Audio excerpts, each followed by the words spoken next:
আমরা হেডলাইন্সে যাওয়ার আগে যে খবরের দিকে নজর রেখেছিলাম যে কোথায় শেখ শাহজাহান, এখনো পর্যন্ত সন্দেশখালী ঘটনার পরে 7 দিন কেটে গিয়েছে, একটা সপ্তাহ কেটে গিয়েছে, কিন্তু এখনো পর্যন্ত কোনোভাবেই টিকিট নাগালে পাওয়া যাচ্ছে না শেখ শাহজাহানের।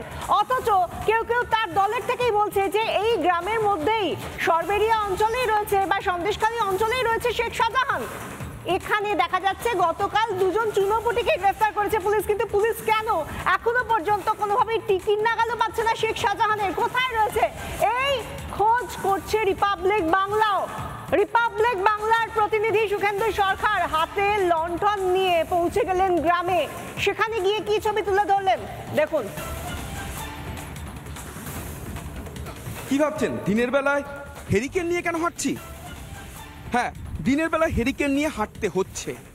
এই মুহূর্তে আমি দাঁড়িয়ে রয়েছি সন্দেশখালীতে।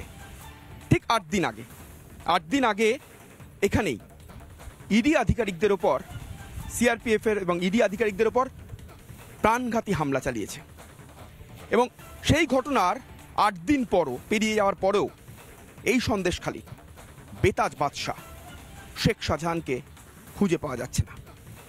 তিনি নাকি বেপাত্তা। কোথায় গেলেন শেখ শাহজাহান? তিনি সন্দেশখালীতেই আছেন নাকি অন্য কোথাও চলে গিয়েছেন? ঘটনার 8 দিন পর তাই দিনের আলোতেও হেরিকেন হাতে নিয়ে আমাদেরকে খুঁজতে হচ্ছে কোথায় শেখ শাহজাহান। রিপাবলিক বাংলা ঘটনার পেরিয়ে যাওয়ার 8 দিন পেরিয়ে যাওয়ার পরেও হেরিকেন নিয়ে দিনের আলোয় সন্দেশখালীতে খোঁজার চেষ্টা করবে কোথায় লুকিয়ে রয়েছে শেখ শাহজাহান। সত্যি হাতে হারিকেন নিয়ে খোঁজার অবস্থা, কারণ রাজ্যের পুলিশ তারা তো খুঁজেই পাচ্ছে না শেখ শাহজাহানকে, কিন্তু শাহজাহানের খোঁজে রিপাবলিক বাংলা, শাহজাহানের খোঁজে রিপাবলিক বাংলা বিভিন্ন জায়গায় পৌঁছে গিয়েছে, এই গ্রামের বিভিন্ন কোনায় কোনায় পৌঁছে যাচ্ছে আমাদের প্রতিনিধিরা। আমাদের প্রতিনিধি বিট্টু রায়চৌধুরী তিনি গিয়ে দেখলেন যে এত ঘটা করে বিভিন্ন জায়গায় যে বলা হচ্ছে পুলিশের নাকা চেকিং চলছে, আদতে এই এতদিন ধরে যে খোঁজ চালানো হচ্ছে, ইতিমধ্যে রাজ্য পুলিশের ডিজিকে রাজ্যপাল পর্যন্ত নির্দেশ দিয়েছেন যে যাতে অবিলম্বে গ্রেফতার করা হয় শেখ শাহজাহানকে। রাজ্য সরকারও নাকি বলছে যে তারা অত্যন্ত তৎপরতার সঙ্গে পুলিশকে খুঁজতে বলছে, কিন্তু কেন পাওয়া যাচ্ছে না? এই খোঁজ চালাচ্ছে রিপাবলিক বাংলা, শাহজাহানের খোঁজ চালাচ্ছে রিপাবলিক, এবং সেখানে গিয়ে নাকা চেকিং এর কি ছবি ধরা পড়ছে। নামে মাত্র নাকা চেকিং, পার হয়ে যাচ্ছে একের পর এক যানবাহন। দেখুন আমাদের প্রতিনিধি বিট্টু রায়চৌধুরী কি প্রতিবেদন তুলে ধরলেন। এইভাবে নাকা চেকপয়েন্ট থেকে একের পর এক গাড়ি বেরিয়ে যাচ্ছে, কিন্তু কোথায় পুলিশের নিরাপত্তা, পুলিশের তল্লাশি? দেখতে পেলাম আরও কিছু গাড়ি বেরিয়ে যাচ্ছে পরপর।